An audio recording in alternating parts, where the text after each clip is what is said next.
All right, so today's talk is going to be about skills mapping using generative AI.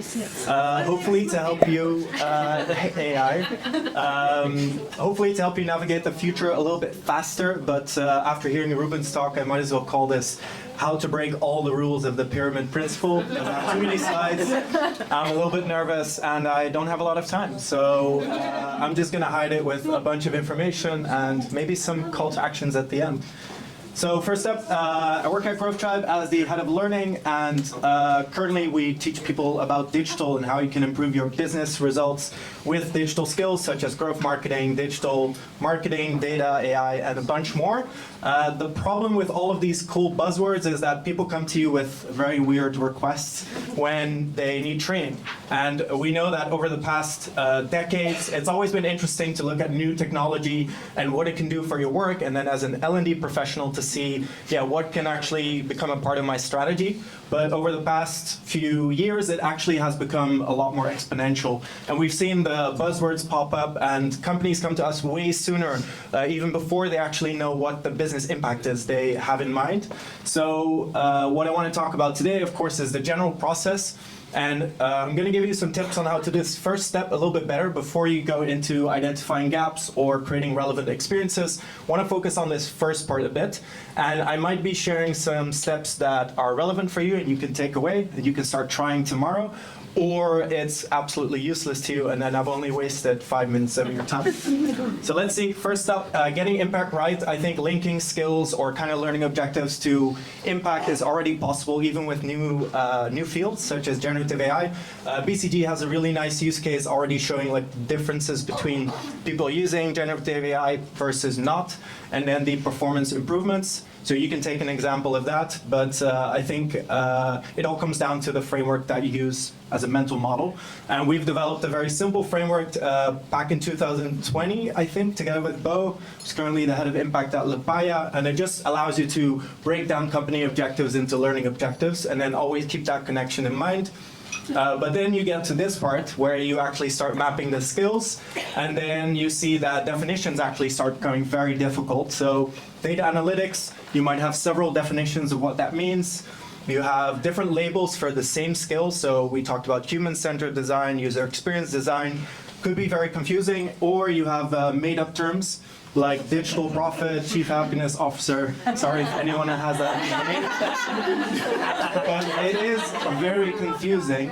So I want to kind of flip the script on how we come up with learning objectives and maybe skills maps. And instead of trying to do a lot of interviews and then coming up with a structure based on that, let's start with a proposition, build something yourself with AI, and then start validating it with your colleagues or stakeholders or users.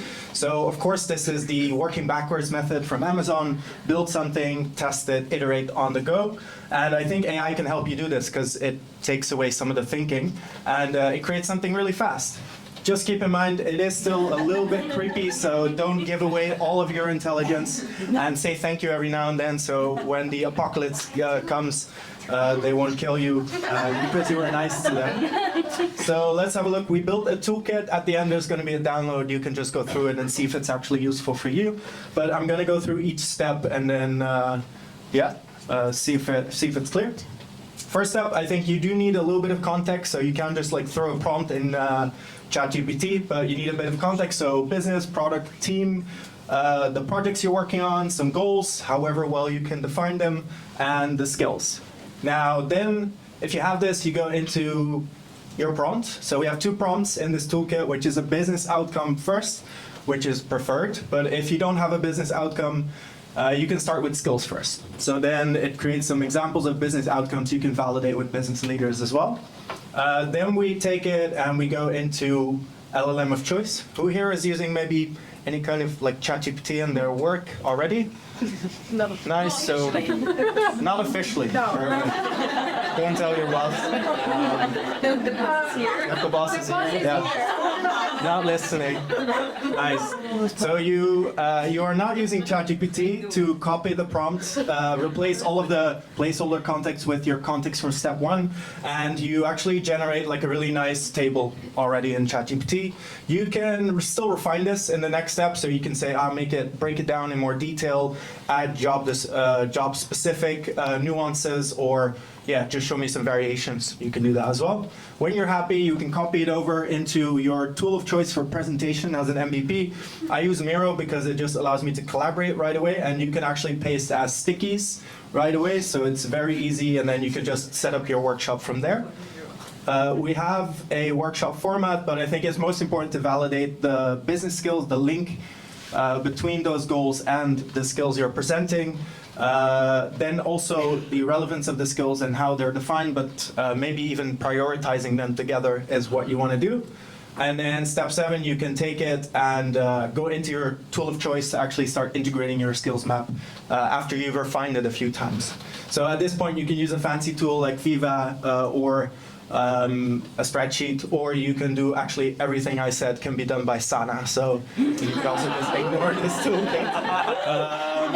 So at this point, hopefully you have a bit more confidence to go from this step into this process of identifying the gaps, and you've gotten some tips to maybe try something new tomorrow. And then from there, hopefully you can keep iterating and then make nice little skills maps using AI. That's it.